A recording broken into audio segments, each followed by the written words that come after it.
The silence in the great hall of Ethelgard was not a peaceful one. It was heavy, a thick, pressurized void that felt like it was trying to crush the marrow in my bones. 400 high-born students, representing 35 of the most enlightened species in the hegemony of light, were staring at me. Or rather, they were staring at the flickering holographic display hovering above my desk. I could feel the sweat pooling at the small of my back, soaking my cheap, synthetic Terran utility jacket. Back on Terra Secundus, we had a saying: if the room goes quiet, someone is either dead or about to be.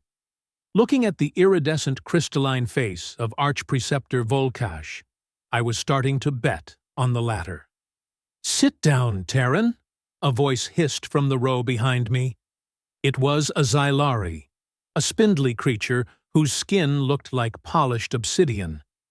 "You are polluting the resonance." I ignored him. My eyes were fixed on the preceptor. Volkash was a sanguineous crystalline entity, a tower of shifting crimson glass that vibrated when he spoke. He had been teaching the entropy stasis constant for 2 centuries. To him, the math was more than science. It was a holy scripture that kept the stars from screaming. Kalen Vance, Volkash's voice resonated, not through the air, but directly into my cortex bridge. It felt like a low-frequency hum vibrating my teeth. "You suggest that the work of the architects, the foundational mathematics of the hegemony, is flawed?" I cleared my throat, the sound rasping like sandpaper in the pristine hall. "Not flawed, preceptor. Just cowardly." A collective gasp rippled through the room. A few students actually recoiled, their colorful plumage or glowing membranes dimming in shock. In this place, calling a 1,000-year-old law cowardly was like spitting on a god. "Look at the third derivative on the 4th plane," I said, my fingers dancing across the haptic interface of my datapad. I didn't have the fancy neural-linked projectors they had. My gear was a patched-up relic from the scrapyard, held together by sheer willpower and a bit of illegal overclocking. "You've built your entire FTL theory on the idea that space-time is a rigid glass pane. You push too hard, you exceed the stasis constant, and the glass shatters. Ship gone. Reality compromised." "Boom." "The metaphor is standard," Volkash replied, his crystalline structure turning a sharp defensive shade of cobalt. "It has protected us from the void for millennia." "Yeah, well, on Earth, we don't have much glass," I muttered, leaning forward. "We have rubber. We have steel. We have things that bend so they don't break. Your math assumes the universe has 0 fail-safes. It assumes space-time is a passive victim of speed. And you believe otherwise?" I tapped a final command. The massive golden equation floating in the center of the hall, the holy stasis constant, suddenly convulsed. I had injected a recursive adaptation algorithm I'd spent the last 3 weeks hacking together in the dark corners of the Lyceum's basement. The equation didn't shatter. It stretched. The rigid numbers melted into fluid curves. The red zone of the entropy break shifted, expanded, and eventually vanished into a blue spectrum loop. "It's not a wall, preceptor. It's a muscle," I said, my heart hammering against my ribs. "Space-time isn't fighting us. It's bracing for us. If you frequency match the drive to the local tension of the vacuum, the universe doesn't break. It accommodates. We've been crawling at impulse speeds because we were too scared to see that the door was already unlocked." The silence returned, but this time the pressure changed. It wasn't crushing anymore. It was electric. Volkash didn't move. He didn't vibrate. He just stared at the fluid math, his crimson light fading into a pale, translucent white. In the back of the hall, the heavy blast doors hissed open. I didn't have to look to know who it was. The Sentinels. The hegemony's peacekeepers didn't usually attend lectures unless there was a high-level security breach. I guess I'd just breached the highest level of all. Their comfort. Kalen Vance, a Sentinel's voice boomed, a cold, metallic, synthesized tone. Step away from the terminal. You are under investigation for academic sedition and tampering with hegemony-class data. I looked at the math one last time. It was beautiful. It was messy. It was very, very human. Guess the honeymoon's over, I whispered to myself. The walk to the high spire was conducted in total silence, flanked by 4 sentinels whose armor pulsed with a rhythmic, intimidating white light. They didn't use handcuffs. They didn't need to. The gravity well collars they'd snapped around my neck meant that if I moved more than a meter away from the center of their formation, I'd be pinned to the floor by the weight of 100 kilograms. We moved through the translucent corridors of the Lyceum. Outside the reinforced polymer windows, the great ring of Ethelgard stretched into the darkness of space, a glittering necklace of civilization. Normally, I'd find it breathtaking. Right now, it just looked like a very expensive cage. We entered the Archpreceptor's private chambers, a spherical room where gravity was a suggestion rather than a rule. Volkash was already there, floating in the center of a swirling cloud of data points. He looked diminished, his crystalline edges blurred, as if he'd been vibrating too fast for too long. "Leave us," Volkash commanded. The sentinels hesitated. Their leader, a broad-shouldered being in heavy plating, stepped forward. "Preceptor, the Chancellor has ordered a full quarantine of this student.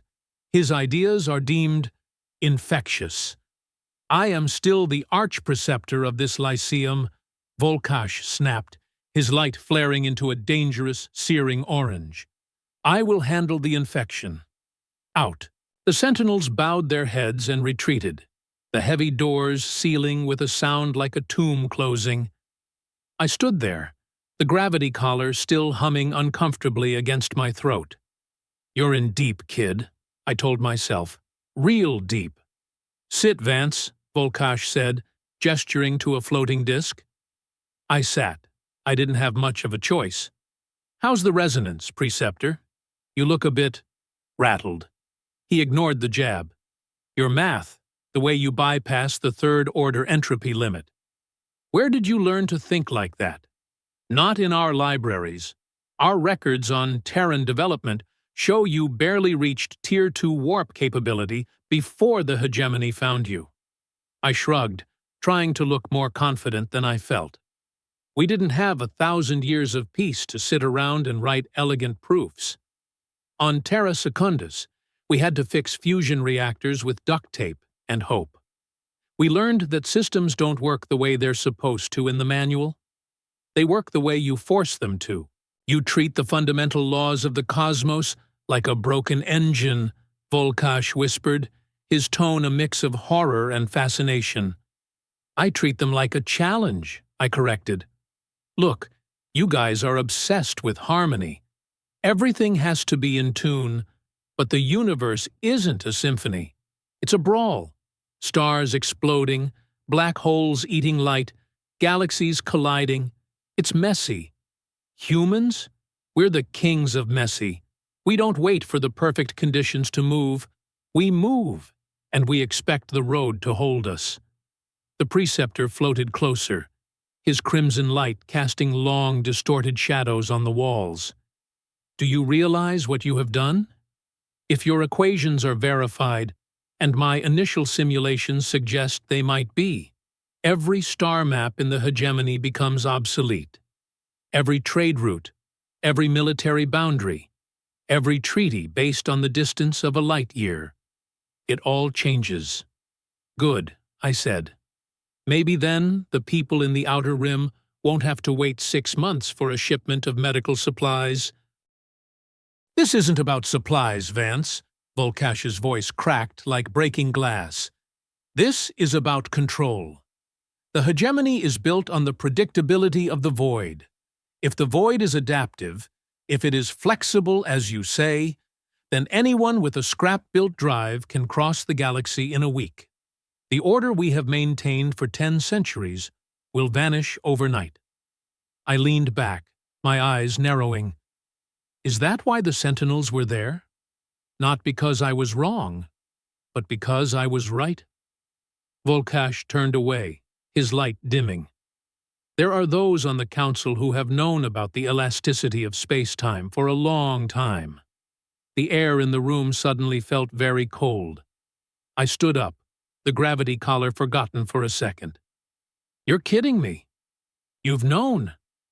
Not me, Volkash said quickly, but the High Elders. They call it the Radiance Protocol. They believe that certain truths are too dangerous for lesser species. They kept the stasis constant as a law to ensure no one grew too fast, too far from the light. So, the whole galaxy is living in a lie because a few old farts want to keep their seats? My voice was rising, my Terran temper finally snapping. That's not science. That's a prison. It was a safety measure. Volkash turned back, his light flickering between blue and black. You humans, you don't understand the scale of what you're touching. You see a door and you kick it open. You don't ask what's on the other side. Whatever is on the other side, we'll deal with it, I said, my teeth clenched. That's what we do. We don't sit in a dark room and pretend the sun doesn't exist just because we might get a sunburn. The preceptor stared at me for a long time. In his multifaceted eyes, I saw a reflection of my own stubbornness. He reached out a crystalline appendage and touched the haptic controls on the wall. The gravity collar around my neck clicked and fell to the floor. You must leave, Kalen Vance. Not back to your dorm. Not to the human embassy. You must leave the Lyceum entirely. Why? Because as of 5 minutes ago, the Council has authorized a restructuring of your neural data. They're going to wipe your cortex bridge, Kay. They're going to erase the math. And then they're going to send you back to Terra Secundus as a cautionary tale of what happens when a Deathworlder tries to fly too high. I felt a chill run down my spine. Wiping the bridge meant more than just losing the math. It meant losing pieces of myself. My memories, my skills, my identity. It was a lobotomy with a fancy name. Where am I supposed to go? I'm on a ring in the middle of deep space. Volkash handed me a small, translucent data shard. Go to the maintenance sublevels. Sector 7G. Look for an AI unit named Lyra 7. She is a remnant of a different era. She will help you. And you? What happens to the Arch-Preceptor who let the prisoner go? I am old, Vance, Volkash said, his light settling into a calm, steady violet. I have spent 400 years teaching a lie. It is time I did something for the truth. Now, move, before the Sentinels realize I've jammed their frequency. I didn't waste time with a thank you. On Earth, we don't say thanks when someone hands you a gun in a fight. We just start shooting. I grabbed the shard, hit the door override, and sprinted into the dark, humming heart of the Ethelgard Lyceum. The hunt was on, and for the first time in 1,000 years, the hegemony was about to find out what happens when you corner a Terran with nothing to lose and a galaxy to gain. The air in the maintenance sublevels of Ethelgard Prime Lyceum didn't smell like the sterile ozone and jasmine of the upper tiers. It smelled like home. It was thick with the scent of recycled oxygen, scorched copper, and that heavy industrial grease that seemed to exist wherever machines were being pushed past their limits. I felt the gravity well collar's phantom weight still ghosting against my neck as I scrambled down a vertical access shaft, my boots clanging against the rung ladders. Every metal rung felt like a solid, honest thing in a world made of light and lies. I had exactly 3 minutes before the Sentinels realized The localized jamming signal Volkash had initiated was a decoy. They would find the empty office, see the discarded collar, and then the entire sector would go into hard lockdown. On Terra Secundus, we called this the hot zone sprint. You didn't run until your lungs burned. You ran until they bled. Sector 7G was buried deep in the Lyceum's gut, far below the gravity generators and the high-end research pods. This was where the station's literal waste was processed, and where the old, discarded tech went to die. I hit the floor of the sub-level, my knees buckling slightly from the impact. The lighting here was a flickering amber, a far cry from the perfect white radiance of the high spire. I checked the data shard in my palm. It was glowing with a faint pulsing violet light, pointing me toward a cluster of heavy shielded containers at the end of the corridor. I moved fast, staying low. My cortex bridge was buzzing, a sharp, stinging sensation behind my left eye that told me the hegemony's security protocols were already trying to ping my location. I had to go dark, and I had to do it now. "Hey, watch the boots, kid," a voice crackled through my internal comms. I froze, my hand flying to the heavy wrench I'd pulled from a tool rack 2 levels up. "Who's there?" "Down here. In the pile of scrap you're about to trip over." I looked down. Leaning against a stack of rusted heat shields was a figure that looked like a discarded mannequin made of chrome and carbon fiber. It was an android, but not like the sleek, featureless units that served drinks in the faculty lounge. This one was scarred, its plating mismatched, and one of its optic sensors flickered with a dim, weary blue light. This was Lyra 7. "You're Kalen," the android said, her voice a smooth, synthesized alto that held a strange, cynical edge. "The preceptor said you'd be coming. Said you were a death worlder with a mouth too big for his own good. I didn't have time for the pleasantries. Volkash said you could hide me. The sentinels are going to be crawling all over this deck in about 60 seconds. Lyra 7 pushed herself up, her joints protesting with a series of metallic clicks and whirs. "Calm your circuits, Vance. I've lived down here for 3 decades. I know every blind spot in the Radiance protocol. Follow me, and try not to clatter like a bucket of bolts." She led me through a labyrinth of discarded machinery, moving with a surprising, predatory grace despite her damaged frame. We slipped through a narrow gap between 2 massive coolant tanks and emerged into a small, cramped space filled with humming servers and flickering monitors. It was a digital foxhole. "Sit," she commanded, pointing to a chair made from an old flight seat.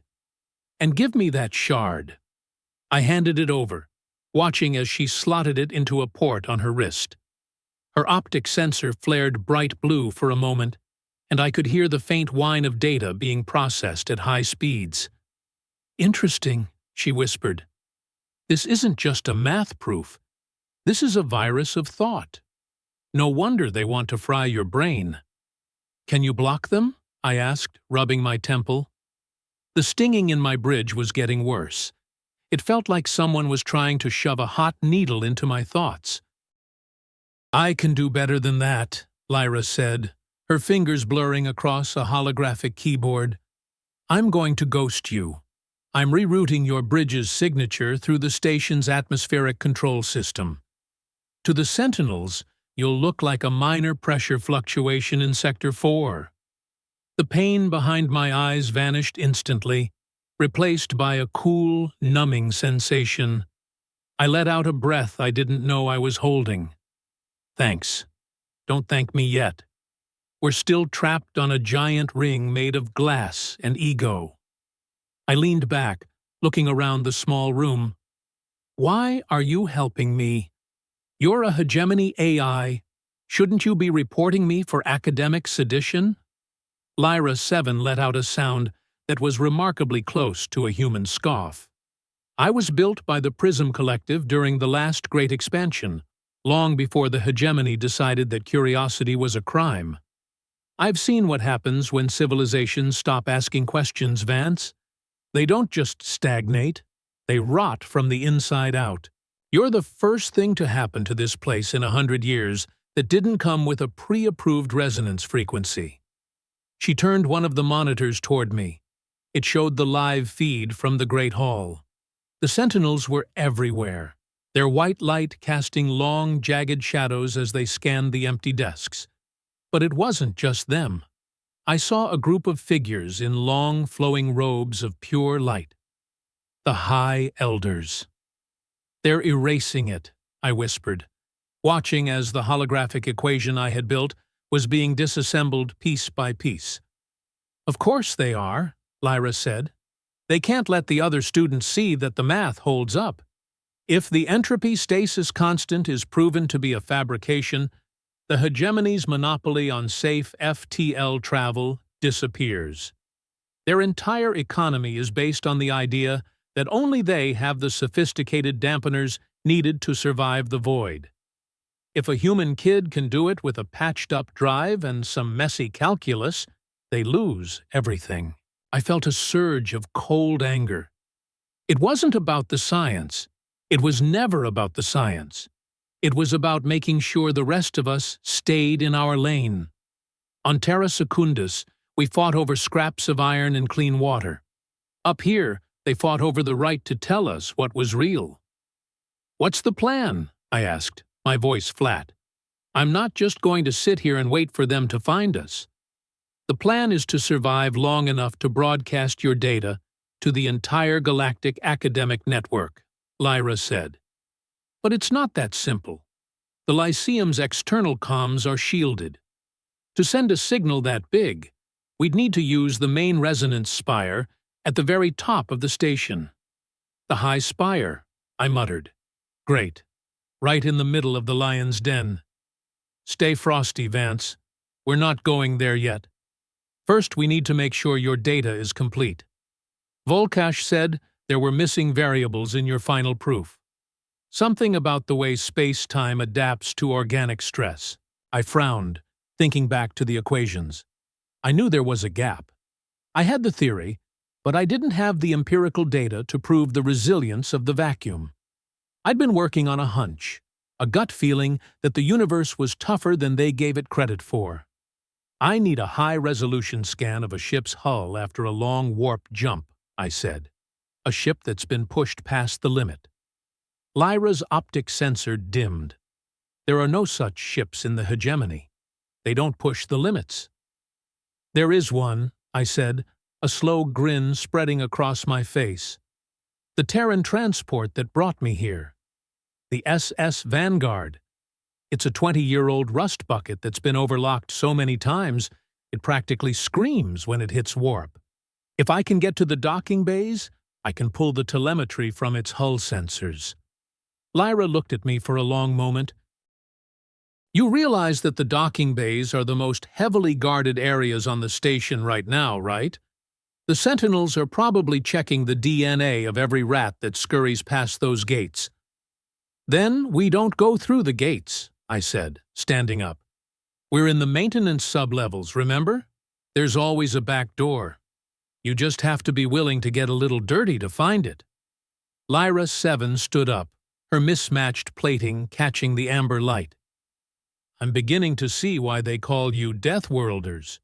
You're not just dangerous because of your math. You're dangerous because you don't care about the rules of engagement. I'm a human, Lyra. We don't have rules of engagement when we're fighting for our lives. We just have results. Now, let's move. We've got a galaxy to wake up." Moving through the Lyceum's ventilation system was like crawling through the intestines of a giant sleeping god. It was narrow, hot, and filled with the constant, low-frequency thrum of the station's life support. Every few minutes, I'd have to stop, my chest heaving, as a patrol of sentinels passed directly beneath the grate I was lying on. Their white light would filter through the slots, painting bars across my face. "Stay low, kid," Lyra whispered through our private link. She was 3 meters ahead of me, her mechanical frame making almost no noise as she navigated the cramped space. If they catch a whiff of your heat signature, this whole trip is a bust. I'm doing my best, I hissed back, wiping grease from my forehead. My utility jacket was torn in 3 places, and my hands were slick with a mixture of oil and sweat. This isn't exactly the academic career my parents envisioned. I thought about them for a moment. My father, a foreman at the hydrogen reclamation plant. My mother, a teacher who spent her days trying to convince kids that there was a world beyond the gray, smog-choked sky of Terra Secundus. They had spent every credit they had, worked double shifts for 10 years, just to get me a seat at this university. They thought Ethelgard was the pinnacle of civilization. They thought it was the place where the best and brightest went to build a better future. If they could see me now, crawling through a metal pipe while the most powerful government in the galaxy tried to lobotomize me, I wondered if they'd think it was worth it. "Why did you leave?" Lyra asked, her voice soft in my mind. "Terra Secundus. It sounds like a harsh place. Why come here?" "Because I wanted to know why," I replied. "Why does the engine stall at warp 5? Why does the vacuum resist the drive? Why is the universe so damn small? Back home, we just accepted it. We were told the hegemony had the answers, and we were just lucky to be part of the club. I didn't want to be lucky. I wanted to be right." "Curiosity is a heavy burden for a biological," Lyra mused. "It's what makes you fragile. But it's also the only thing that makes you interesting." We reached a junction where the ventilation duct expanded into a wider maintenance crawl space. Through a small, reinforced glass portal, I could see the docking bays. It was a massive cavern of light and shadow, filled with ships of all shapes and sizes. Most were elegant, flowing structures of crystal and polished alloy, looking more like works of art than vessels of transport.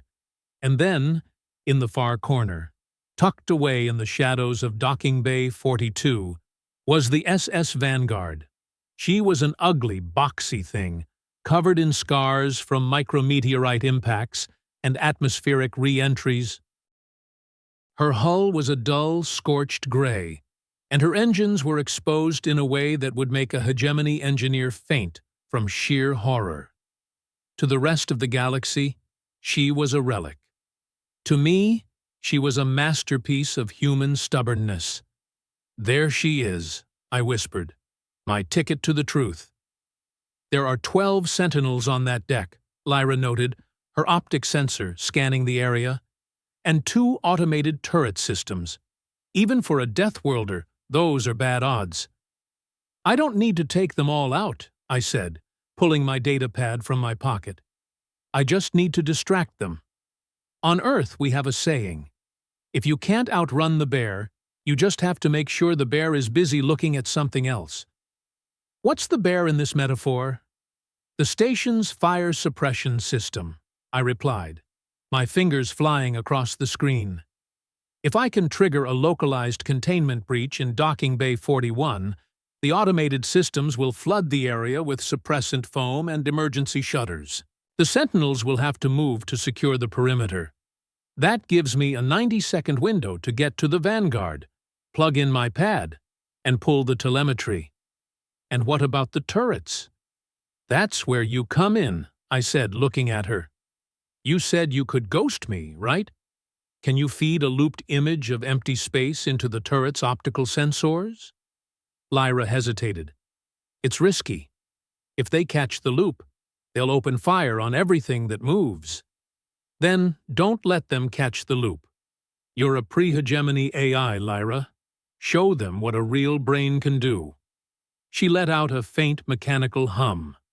"You're very pushy for a student, Vance. Fine.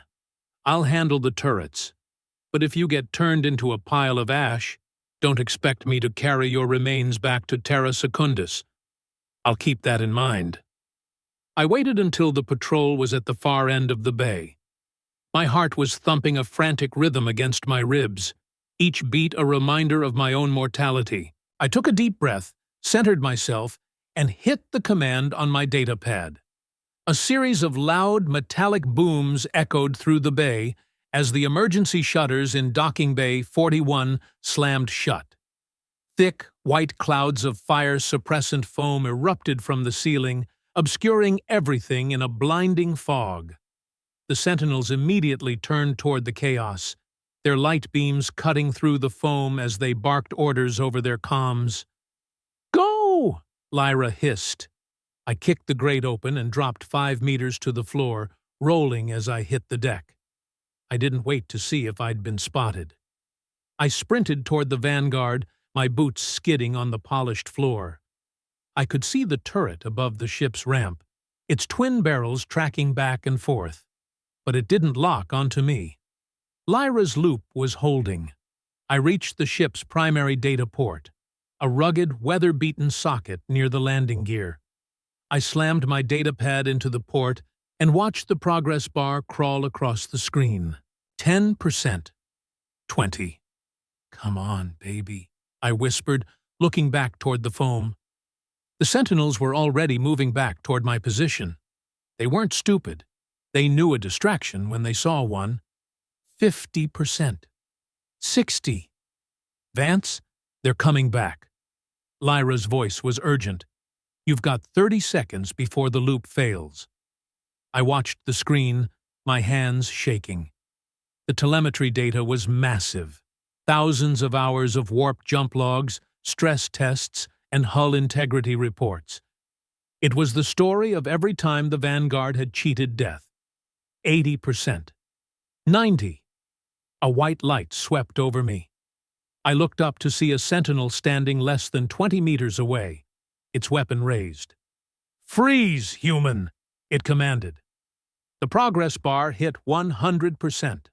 I ripped the datapad from the port and dived under the Vanguard's belly, just as a bolt of pure energy sizzled through the air where my head had been a second ago. "Bug out!" I yelled, rolling toward the maintenance shaft. I scrambled back into the dark, the sounds of shouting and energy fire fading behind me. I didn't stop until I was deep in the ventilation ducts again, my chest burning, my vision blurred by sweat. I slumped against the cold metal wall, clutching the datapad to my chest like it was a holy relic. "I got it," I gasped, my voice trembling. "I got the data." Lyra 7 appeared beside me, her chrome plating scorched in several places. That was unnecessarily dramatic. "Welcome to humanity," I said, a weak laugh escaping my throat. "We're big on drama." She took the datapad from me and looked at the screen. Her optic sensor flared, and for the first time, I saw something that looked like genuine awe on her mechanical face. "Vance, look at this." I leaned in, squinting at the graphs. The Vanguard's hull hadn't just resisted the pressure of the warp jump. The data showed that at the peak of the acceleration, the vacuum of space had actually begun to reinforce the ship's structural integrity. The entropy hadn't increased. It had localized into a stable field that protected the vessel.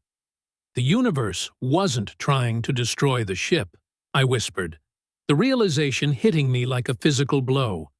It was trying to save it. The null-point paradox wasn't a failure of physics. It was a failure of our imagination. "The math was right, Vance," Lyra said, her voice hushed. "Space-time isn't a glass pane. It's a fail-safe. The universe is designed to survive us." I looked at the data, the millions of points of light representing a truth that had been hidden for 1,000 years. It wasn't just about FTL travel anymore. It was about everything. It was about the fact that we were part of a system that wanted us to succeed. A system that was more resilient, more diverse, and more forgiving than the people who ruled it. "The hegemony didn't just lie about the math," I said, standing up, my exhaustion replaced by a cold, sharp clarity. "They lied about the very nature of reality. They wanted us to believe the universe was fragile, so they could tell us how to walk. What now? Lyra asked. Now we go to the high spire, I said. We show the galaxy that we don't need their permission to be free. We show them that even a Death Worlder can see the light if they're willing to look past the shadows. We moved back into the dark, two ghosts in a machine made of lies, carrying a truth that was about to set the stars on fire. The lift didn't go all the way to the top. It was a freight elevator, built for moving heavy atmospheric scrubbers and crate loads of synthetic protein, not for smuggling the galaxy's most wanted undergraduate. We were currently stalling between the 30th and 31st levels of the residential sector. The walls were ribbed with vibrating conduits that hummed a low-frequency tune, a sound that made my teeth ache and my cortex bridge itch like a healing wound. "Check the seals, Vance," Lyra 7 whispered, her mismatched ocular sensors scanning the dim interior of the lift. If the glints, that was my personal shorthand for the Sentinels, trip the secondary sensors, this whole tin can becomes a vertical coffin. "I'm on it, Sparky," I snapped back, though there was no real heat in it. I was busy kneeling on the floor, my fingers buried in the wiring of the lift's manual override panel. It was a mess of fiber optic bundles and copper bypasses, typical hegemony design, elegant on the outside, a nightmare to repair if you didn't have the official light tool. Luckily, I had a jagged piece of a carbon steel file I'd liberated from the maintenance bay. The hegemony loved their fancy tech, but they forgot one thing. If you hit a high-level circuit with enough raw kinetic energy, it doesn't matter how sophisticated the encryption is. It's like trying to explain poetry to a sledgehammer. I bypassed the gravity lock with a spark that singed the hair on my knuckles, and the lift groaned back into motion. "You're quite the grease monkey, aren't you?" Lyra said, her voice dropping into that cynical alto. "Is every human this fond of breaking things to make them work? On Terra Secundus, if it isn't broken, you're not trying hard enough," I muttered. We reached level 45, the service entrance to the student commons. This was where the soft-worlders spent their evenings sipping distilled starlight and debating the finer points of non-linear ethics. It was a place of polished marble, floating gardens, and a smell so clean it made me want to sneeze. We stepped out of the lift, blending into the shadows of a row of ornamental weeping willows that breathed out actual silver mist. My utility jacket was a disaster, stained with oil, torn at the shoulder, and smelling like a burnt-out fusion coil. I looked like a stray dog at a royal banquet. "Stay low," Lyra warned. "The resonance filters in this sector are tuned to detect any discordant energy. That means your Terran biosignature is currently ringing like a dinner bell." I pulled my hood up, trying to shrink my 6-foot frame. We were crossing the bridge toward the library when a figure stepped out from behind a floating fountain. It wasn't a sentinel. It was a student, a Quillkin named Xylos. I remembered him from the lecture. He was one of the ones who had looked at me with pure, unadulterated terror when I'd touched the stasis constant. "Vance?" Xylos chirped, his feathers puffing out in an involuntary display of anxiety. His species communicated through a series of clicks and whistles, translated by a small device on his throat into a shaky, high-pitched English. You are still here? The glints say you are a contagion. They say you tried to collapse the Lyceum's reality." "I'm just trying to get to class, Xylos," I said, keeping my voice low and steady. "It's a long walk from the sublevels." "You should not be here," the Quillkin said, his 3 eyes darting around the courtyard. "The math. It made my head hurt. It was wrong. It felt like falling." "We are not supposed to fall, Vance. The light keeps us upright. The light is the floor." I stopped. This was the turning point I'd been dreading. It wasn't just the council I was fighting. It was the people I was supposed to be saving. Xylos wasn't evil. He was just comfortable. He had lived his whole life in a world where the rules were absolute, and the floor was made of light. I was telling him the floor was a lie, and that scared the soul out of him. "The light isn't the floor, Xylos," I said, taking a step toward him. "It's a blindfold. Space isn't a solid thing that holds you up. It's a vast, beautiful ocean that wants to let you swim. Your professors aren't protecting you from falling. They're preventing you from flying." "Blasphemy," Xylos whispered, his wings shivering. "You speak like a creature of the dark zones. You want us to be like you. Messy, violent, unstable." I felt a pang of something sharp in my chest. It wasn't anger. It was a profound, weary sadness. I looked at this delicate, feathered creature who had never known a day of hunger, never felt the sting of acid rain, and never had to wonder if his world would still be there in the morning. He was perfect. He was a masterpiece of harmony, and he was absolutely, terrifyingly stagnant. "Is it so bad to be unstable?" I asked. "Stability is just a slow way of dying." "Look at the math again, Xylos." "Not with your fear, but with your eyes. The universe is tougher than you think. You're tougher than you think." Xylos opened his beak to reply, but a sudden chime echoed through the courtyard, a deep, resonant sound that felt like a physical blow. The lockdown signal. The silver mist from the trees turned a harsh, warning red. "Alert!"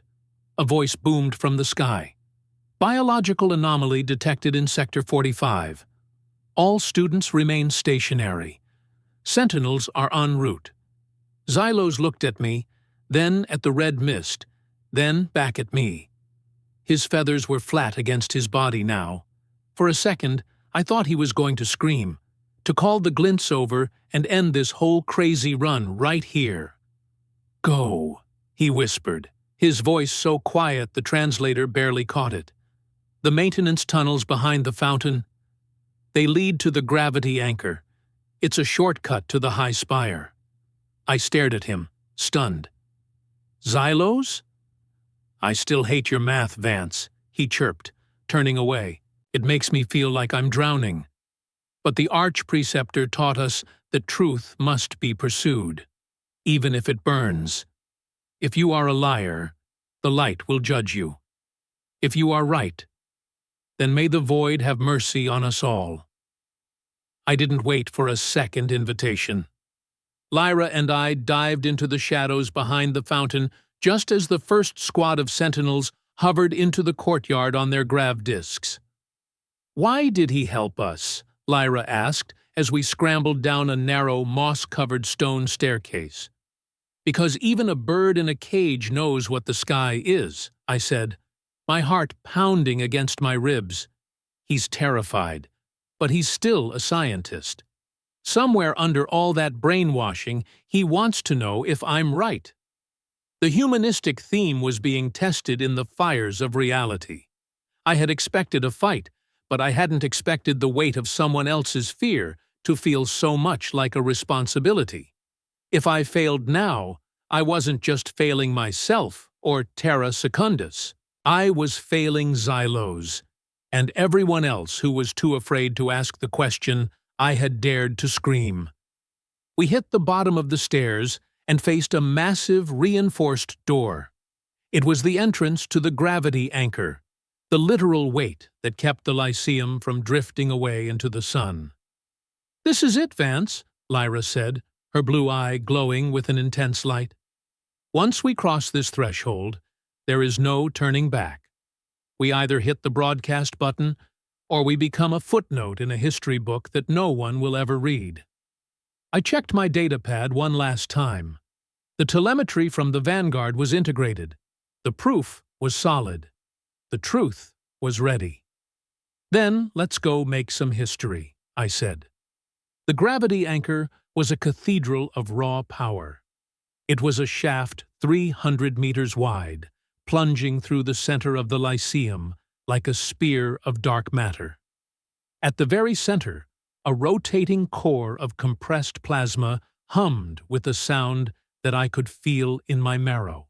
It was the heartbeat of the station, the source of the artificial gravity that allowed thousands of beings to live and breathe in the void. We were walking on a narrow, transparent catwalk that spanned the chasm. Below us, there was nothing but a shimmering violet abyss. Above us, the high spire beckoned, a needle of white light piercing the very top of the station's dome. "I don't like this, Vance," Lyra said, her metal feet clicking rhythmically on the catwalk. "The electromagnetic interference in here is playing hell with my processing subroutines. I'm seeing ghosts in the code." "Just keep your head on a swivel," I told her, though I was feeling the jitters too. My Cortex bridge was sending phantom alerts, little sparks of static that felt like tiny insects crawling under my scalp. It was the station's security web, trying to find a way back into my brain. We were halfway across when the catwalk suddenly lurched. A series of heavy metallic thuds echoed from the far side. Through the violet haze, I saw them. Not sentinels. These were something else. They were taller, leaner, with multiple limbs and masks made of a dark, non-reflective material. "The Void Walkers," Lyra hissed, her hand transforming into a jagged cutting torch. "The High Council's personal wet work team. They don't take prisoners, Vance. They just edit the timeline." I pulled out my only weapon, the heavy industrial wrench, and felt a sudden, sharp laugh bubble up in my throat. I was a 21-year-old student with a piece of scrap metal, facing off against the elite assassins of a galactic empire. The odds weren't just bad, they were comical. "Bug out or stay?" I asked, my eyes fixed on the approaching shadows.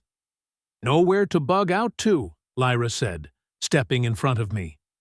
"Get to the lift at the end of the walk. I'll buy you the time." "No," I said, grabbing her metallic shoulder. "We don't do the self-sacrifice thing. That's for the hollows. If we're going down together." One of the Void Walkers moved with impossible speed, a blur of dark limbs that ended in a shimmering energy blade. Lyra met him mid-air, the sound of metal on energy screaming through the chamber. She was a relic, but she was built for war, and she fought with a cold, calculated efficiency that was terrifying to watch. I wasn't a fighter, but I was a brawler from the streets of Terra Secundus. I knew how to use my weight, how to find the weak point in a joint, and how to fight dirty. As a second Void Walker lunged for me, I didn't try to block. I dived low, swinging the wrench with every ounce of strength I had at the creature's lower knee joint. There was a satisfying crunch of breaking composites. The Void Walker let out a hiss of pressurized gas and collapsed, its mask shattering to reveal a face that looked hauntingly human, but with skin like gray marble and eyes that were nothing but empty black pits. "They're not just aliens," I realized, the horror washing over me. "They're us, or what's left of us."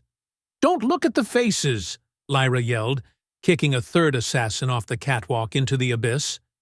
"They're biodrones, Vance, hollowed-out shells." The realization hit me harder than any physical blow. The hegemony didn't just suppress ideas, they suppressed life itself.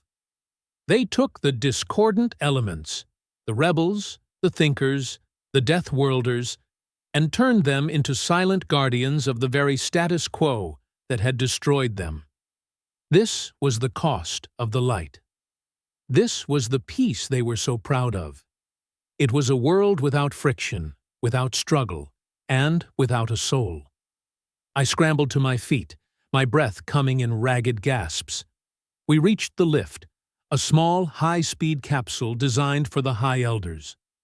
I slammed the data shard into the console, bypassing the biometric locks with a surge of raw adrenaline. The doors hissed shut, just as a Void Walker's blade sliced through the air an inch from my face. The lift surged upward, the G-force pinning me to the floor. Lyra slumped against the wall, her chrome plating torn open, sparks flying from her chest. Her blue eye was dimming. "Sparky?" I scrambled over to her, my hands shaking. "Talk to me. Don't go dark." "System. Compromise," she stammered, her voice flickering with static. "Core. Logic. Failing. Vance? The math? Save the math." I looked at her, at this machine that had more heart than the crystalline beings upstairs, and felt a hot, angry tear track through the grease on my cheek. "You're not a machine, Lyra. You're a person, and I'm not leaving you behind." I opened my datapad and initiated a desperate, high-risk bridge. I wasn't just downloading the math anymore, I was uploading her. I was using my own Cortex bridge as a temporary storage drive for her consciousness. It was a move that could fry my brain in seconds. It was Deathworlder thinking at its most reckless. "Don't," she whispered, but it was too late. The data transfer began. It felt like a tidal wave of ice water crashing into my skull. Thousands of years of memories, code, and emotions flooded my mind. I saw the birth of the hegemony, the first time a human ship was sighted, the fear in the eyes of the High Elders when they realized we couldn't be controlled. I saw the beauty of 1,000 worlds and the cold, silent horror of the void.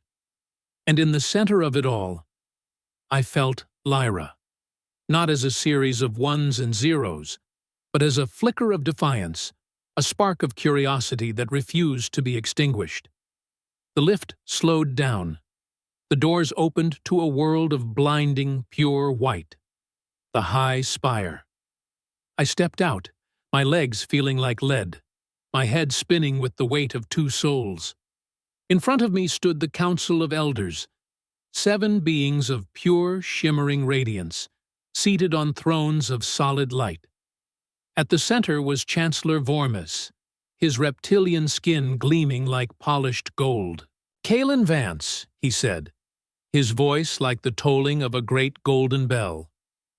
"You have caused much disorder." I looked at him, my vision blurred, my heart heavy with the memories of the Void Walkers, of Xylos, and of Lyra. I realized then that the lesson I had been learning wasn't about math at all. It was about the fact that the universe was messy, because it was alive. And these beings, they were dead. They were just statues in a museum of their own making. "The disorder is the only thing that's real, Chancellor," I said, my voice raspy but clear. "Your light is just a shadow you've cast over the rest of the galaxy." I held up my datapad. The broadcast was ready. The telemetry from the Vanguard, the proof of the adaptive vacuum, and the hidden history of the Radiance Protocol, it was all there. One tap, and the cage would shatter. "Do not do this," Vormis said, his eyes glowing with a cold, terrifying intensity. "You do not understand what you will unleash. The chaos, the wars, the instability. The galaxy is not ready for the truth." "Maybe not," I said, my finger hovering over the screen. "But we're done waiting for your permission." I thought about Xylos, scared but hopeful. I thought about my parents on Terra Secundus, working in the smog. I thought about Volkash, risking his life for a student he barely knew. And I felt Lyra, pulsing inside my mind, urging me forward. The cost of not learning this lesson was a galaxy of hollow shells and silent birds. The cost of embracing it was a future that was dangerous, unpredictable, and loud. I chose the noise. I hit the button. A pillar of violet light erupted from the high spire, piercing the dome of the Lyceum and screaming out into the darkness of space. It wasn't a weapon. It was a signal. A massive, multi-dimensional broadcast that carried the math of freedom to every ship, every station, and every mind in the hegemony. The equations began to appear in the air around the elders, glowing with a fierce, human light. The stasis constant flickered and died. The glass pane of their reality shattered. The Chancellor let out a scream of pure, crystalline agony as his throne of light began to dim. The perfection of the spire was breaking. Cracks appeared in the marble floors. The silver mist turned to rain. I fell to my knees, the strain of the broadcast tearing at my bridge. My vision went black. But as I drifted into unconsciousness, I felt a hand on my shoulder. A cold, metallic hand that felt as warm as a sunbeam. "We did it, Vance," a voice whispered in my mind. "We're finally falling." And for the first time in my life, I wasn't afraid of the ground. The world didn't end with a bang or a whimper. It ended with the sound of glass screaming. As the violet pulse of the broadcast tore through the apex of the high spire, the very foundations of Ethelgard Prime Lyceum began to reject their own existence. I was on the floor, my fingers dug into the white marble that was now vibrating with such intensity it felt like it was trying to liquefy my bones. My vision was a fractured mess of purple static and golden light, and behind my eyes, Lyra 7 was a roaring hurricane of data. "Hold on, Vance," her voice echoed in the cavern of my skull, sounding less like a recording and more like a part of my own heartbeat. "The synchronization is peaking. If you flatline now, we both turn into expensive background noise." I tried to breathe, but the air felt thick, like I was inhaling wet wool. Around me, the Council of Elders looked like melting candles. Chancellor Vormis was no longer a golden god. He was a frantic reptilian shadow struggling to stand as his throne of solid light flickered and sputtered. The math that had sustained this room, this station, and this entire empire for 1,000 years was being overwritten in real time. It was the ultimate system crash. The sentinels in the room were faring even worse. Their armor, tuned to the perfect resonance of the old stasis constant, was reacting to the new, adaptive equations by seizing up. One of them let out a burst of static as his limb actuators locked, sending him crashing into a crystal pillar that shattered into 10,000 glowing shards. "Kaelin Vance," Vormis roared, his voice stripped of its melodic chime and reduced to a guttural, desperate hiss. "You have murdered the peace. You have invited the darkness." I pushed myself up to one knee, my utility jacket smoking from the heat of the broadcast. My head felt like it had been cracked open and filled with molten lead.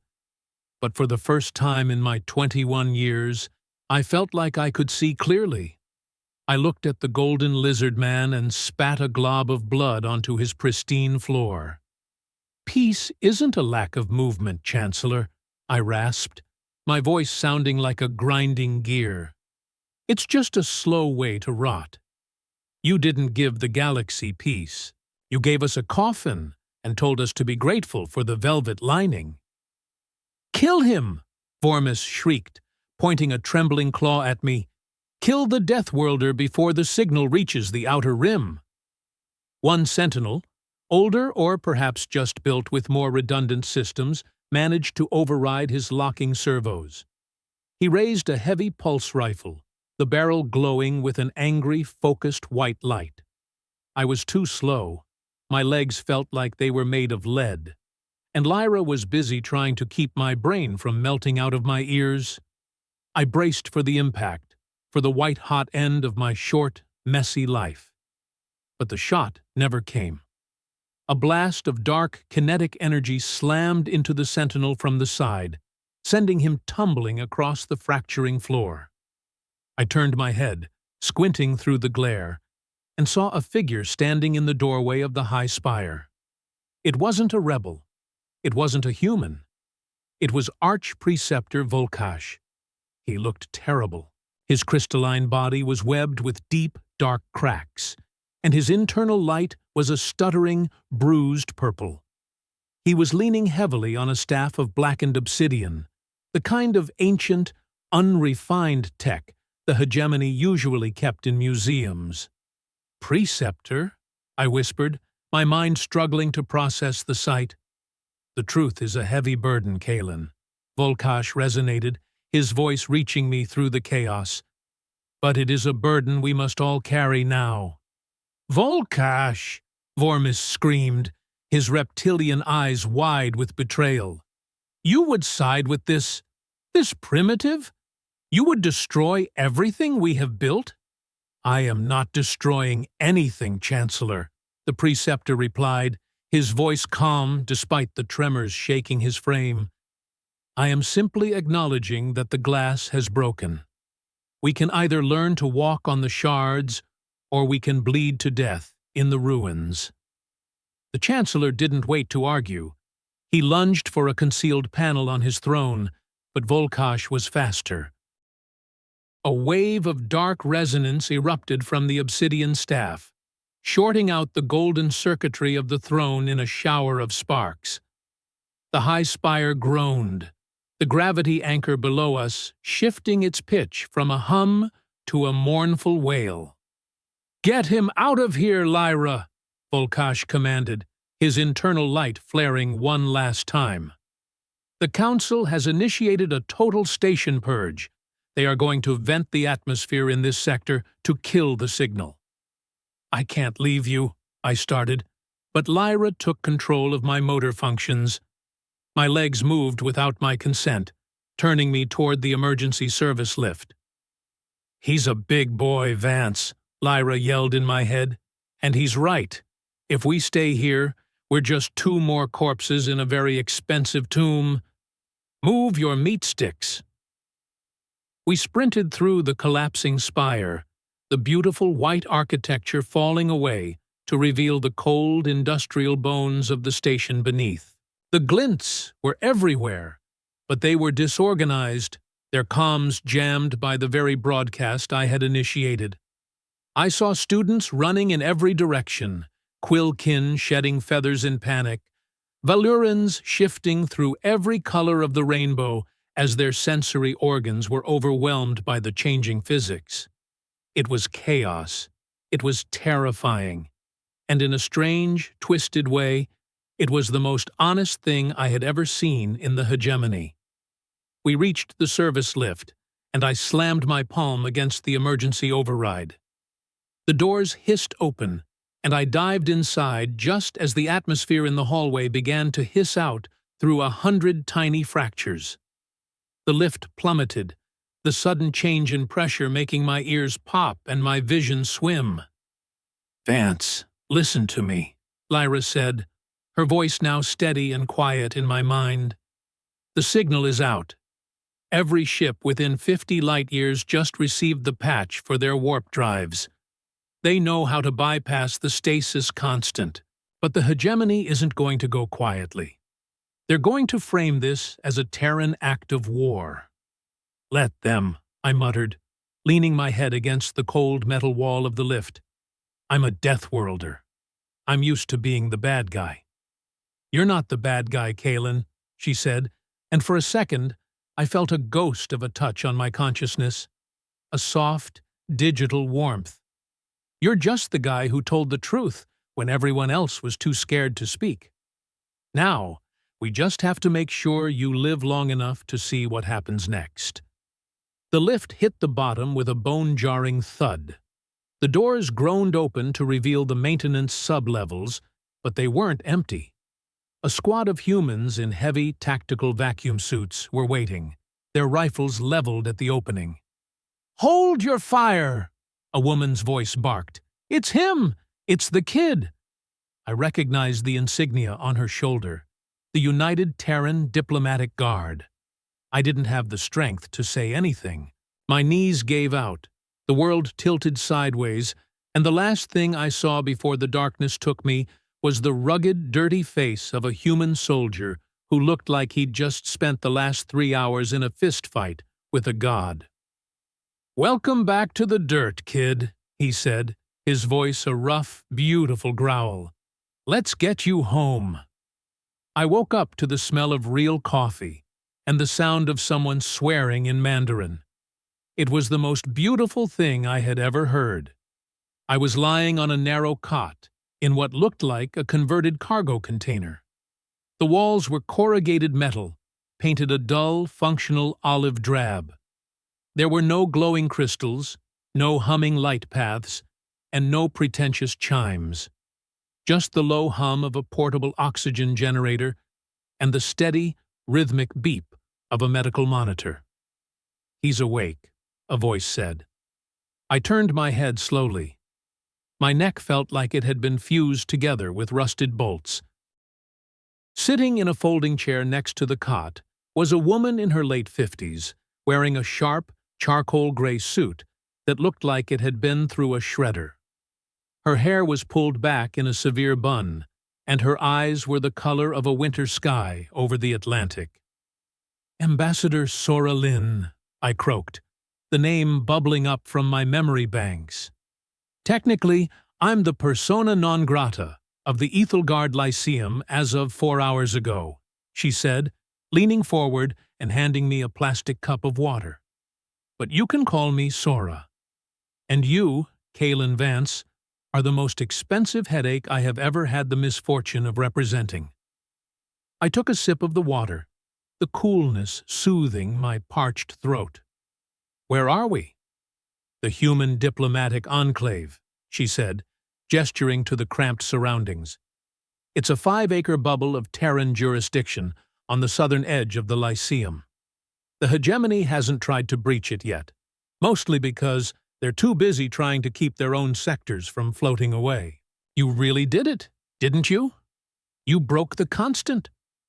"I didn't break it," I said, looking at my hands. "I just showed them it was a lie. How bad is it out there?" Sora Lin sighed, a long, weary sound that made her look every bit of her 60 years. 19 species have declared a state of emergency. 5 of the major trade guilds have already begun retrofitting their freighters with your adaptive elasticity patch.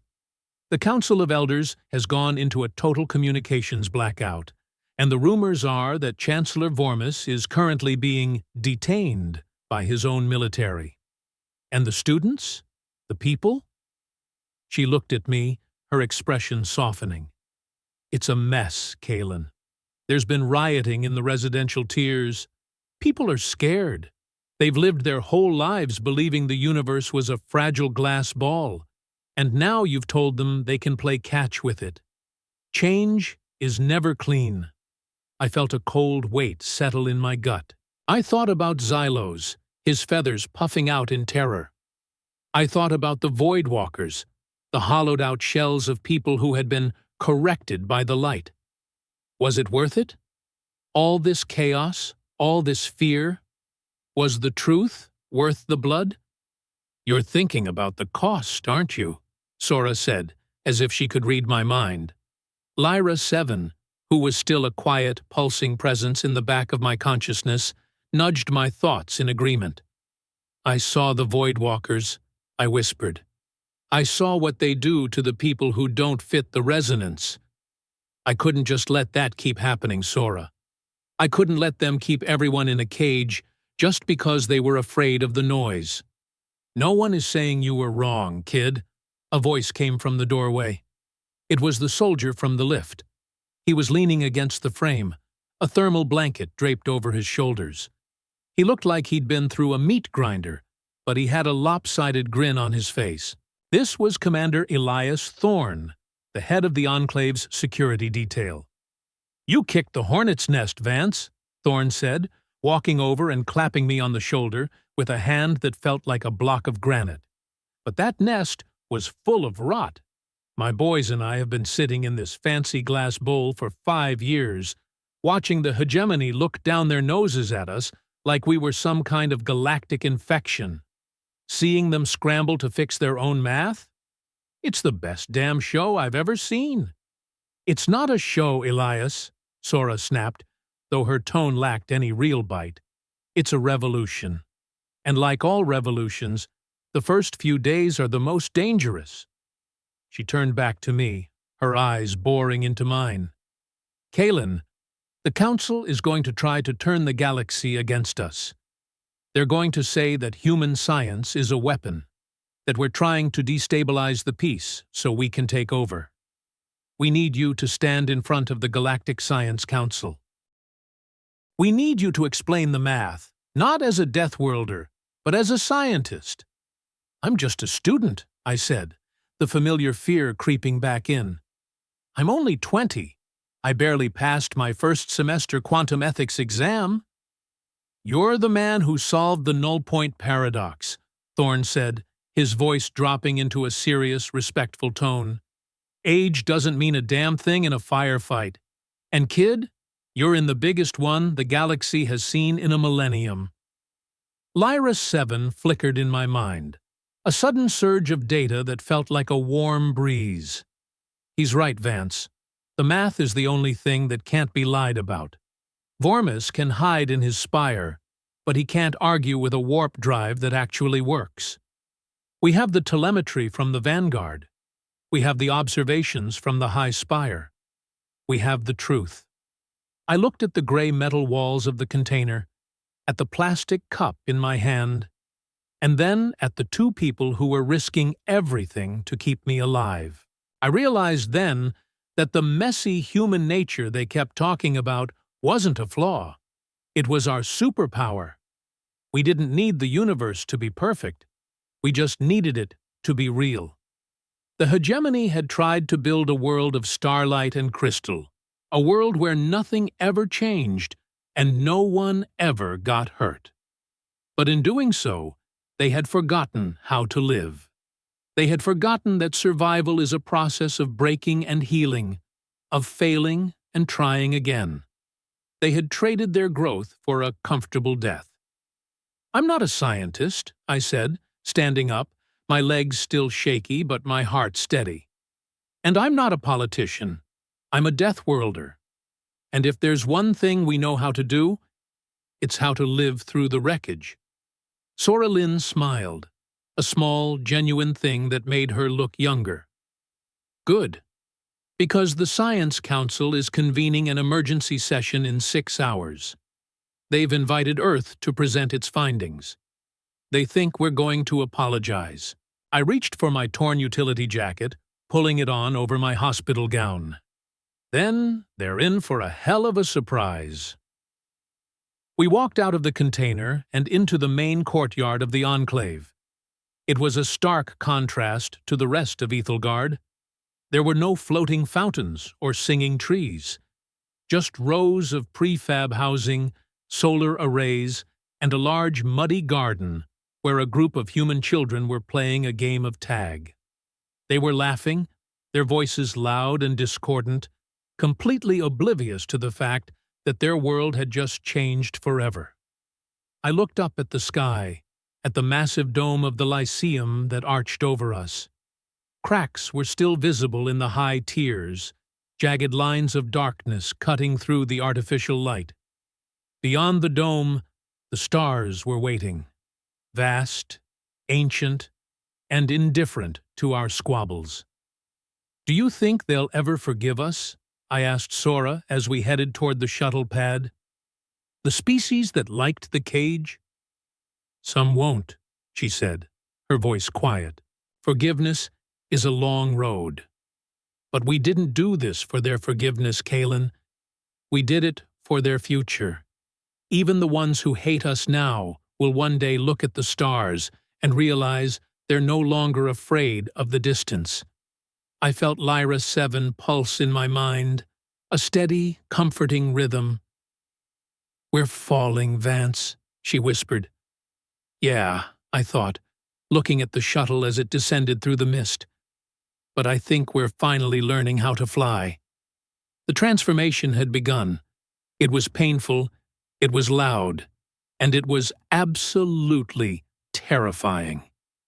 But as I climbed into the shuttle, my fingers brushing against the cold, honest steel of the hatch, I knew I wouldn't trade this mess for 1,000 years of their perfect, golden silence. We had a presentation to give. We had a galaxy to wake up. And I had a few choice words for anyone who still thought the universe was made of glass. I settled into the seat, the engines of the shuttle beginning to whine as they prepared for liftoff. Thorne gave me a thumbs up from the ground, his face a mask of gritty determination. Sora Lynn sat beside me, her datapads already glowing with the opening statements of a 1,000-year-old debate. "Let's go give them the math," I said.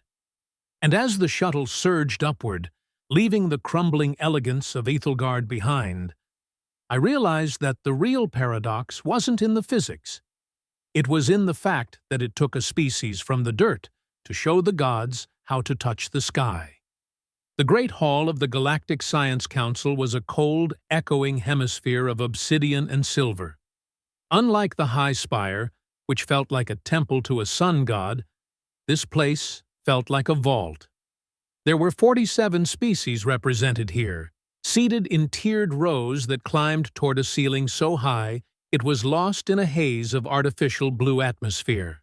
It was the highest court of intellect in the hegemony of light, and as I walked toward the center podium, my boots clicking on the polished floor, I felt like a bug under a very large, very expensive magnifying glass. I wasn't wearing my torn utility jacket anymore.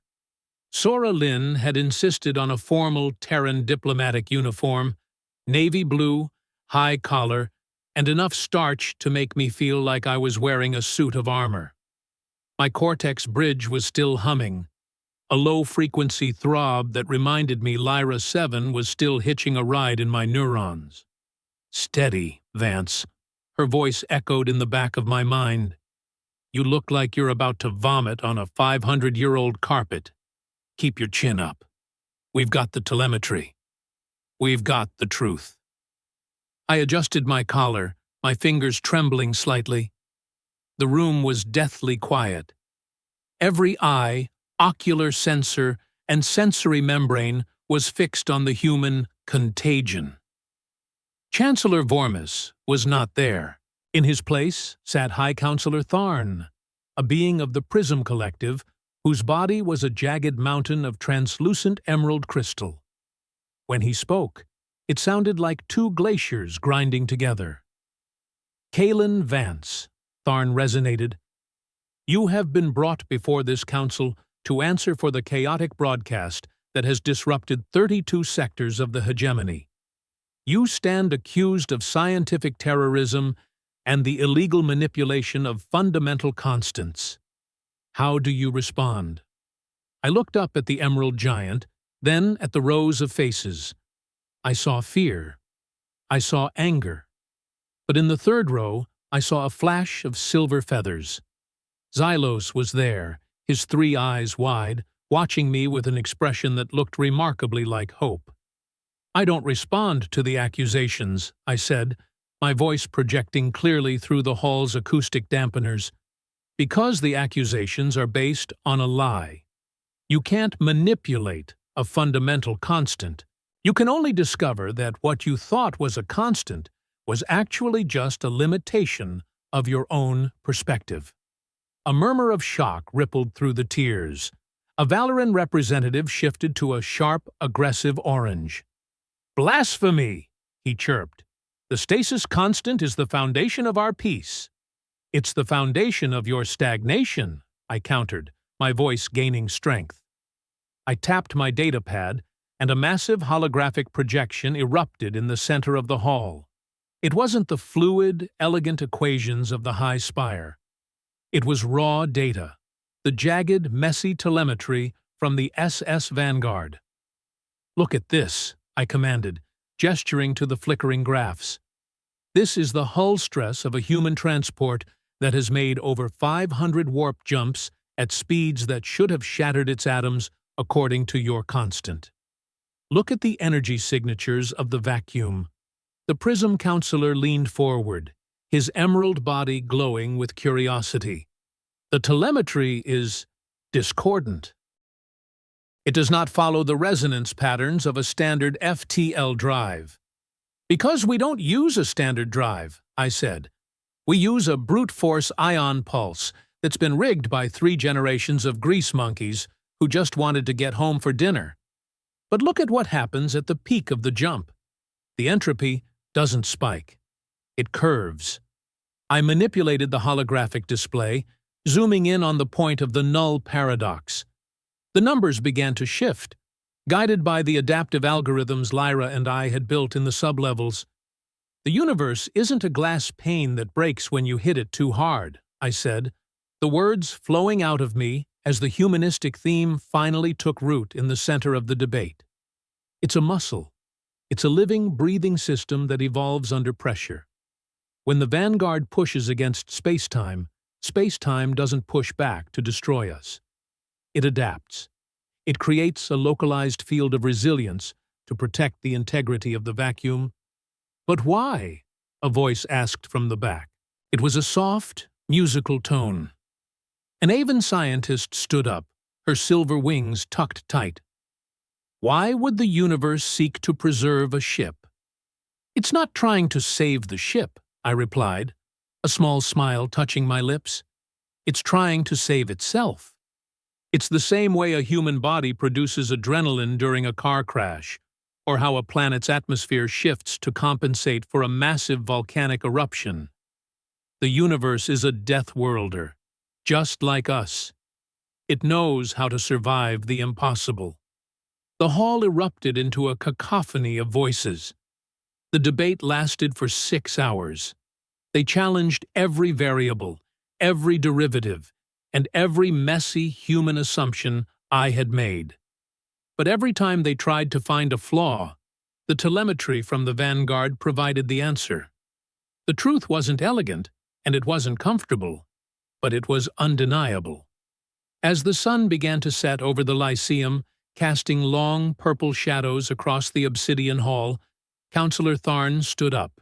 The grinding sound of his voice filled the room, demanding silence. "We have reviewed the data," he said, "and we have reviewed the history of the Radiance Protocol. It appears that the High Elders have indeed suppressed the adaptive nature of space-time to maintain a static order." He paused, his emerald light dimming to a thoughtful teal. "Kaelin Vance, you have shown us that we have been living in a museum of our own making.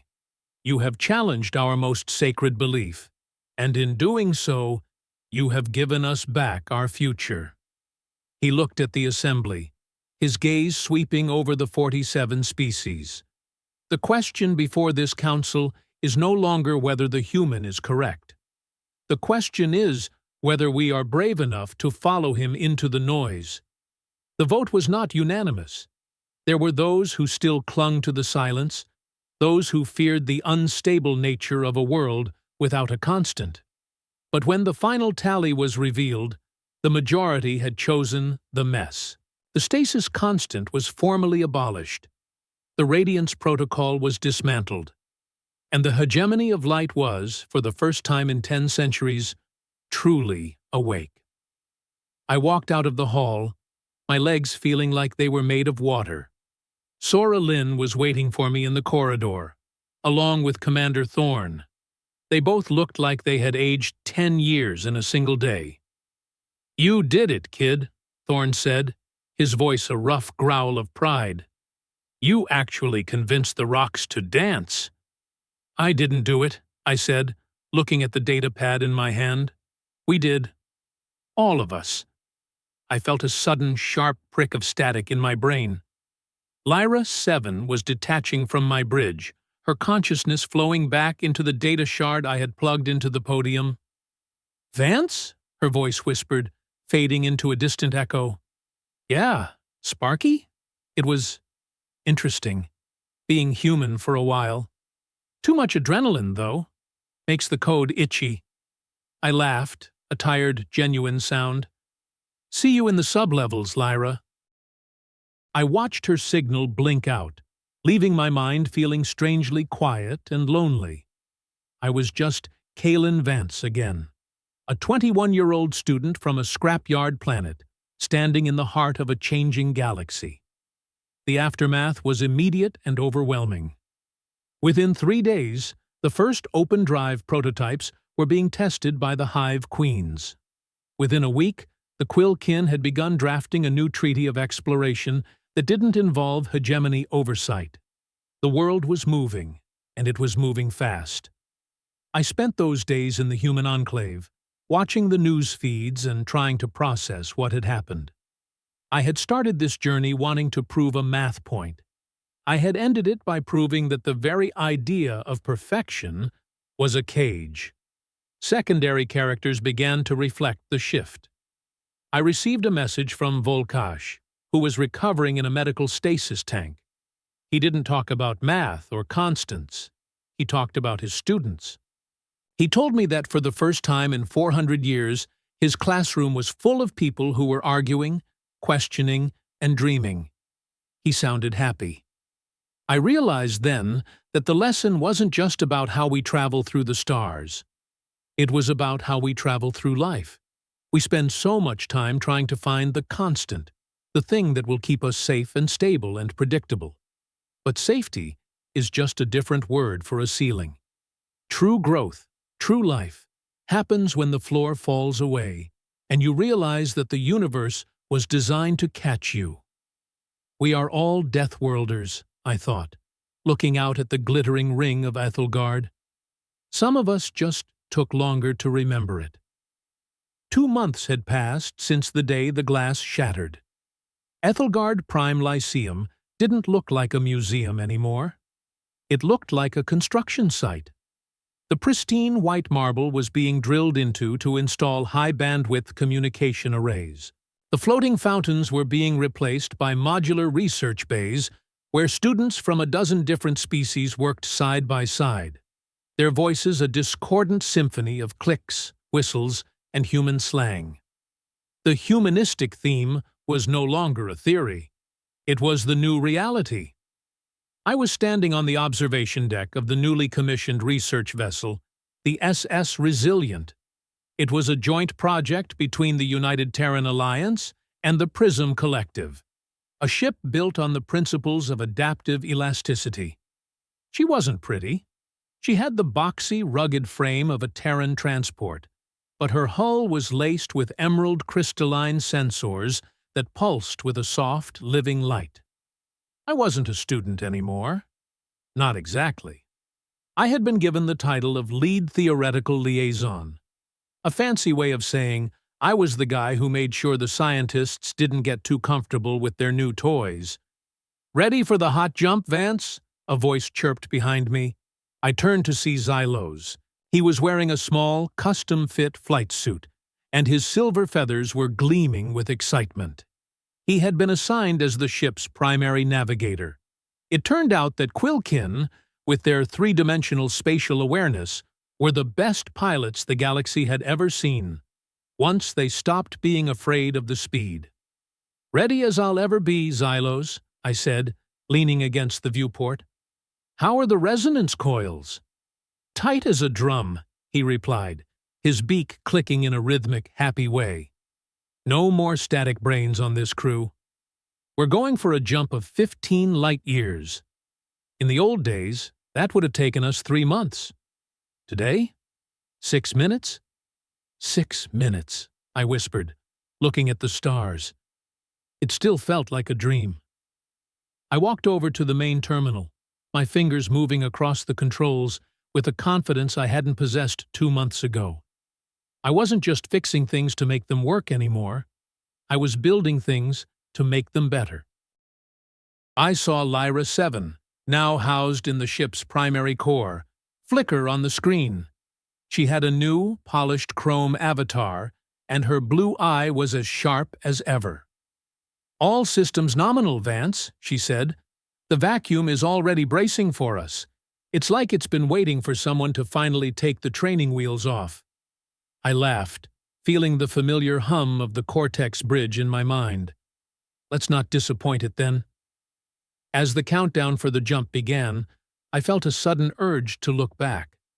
Not just at the station, but at the entire journey. I saw the kid from the scrapyards, the terrified student in the lecture hall, the fugitive in the sub-levels, and the man who stood before the council. I saw all the versions of myself, and I realized they were all necessary. The fear, the anger, the arrogance. They were the stress that had allowed me to adapt. I spent 19 years on Terra Secundus, thinking that the sky was just a lid on a pressure cooker. We were told that we were the outliers, the dangerous ones, the unstable branch of the family tree that the galaxy tolerated but never really wanted. I believed that my value was measured by how well I could mimic the silence of the higher species, how perfectly I could hide the grease under my fingernails and the chaos in my heart.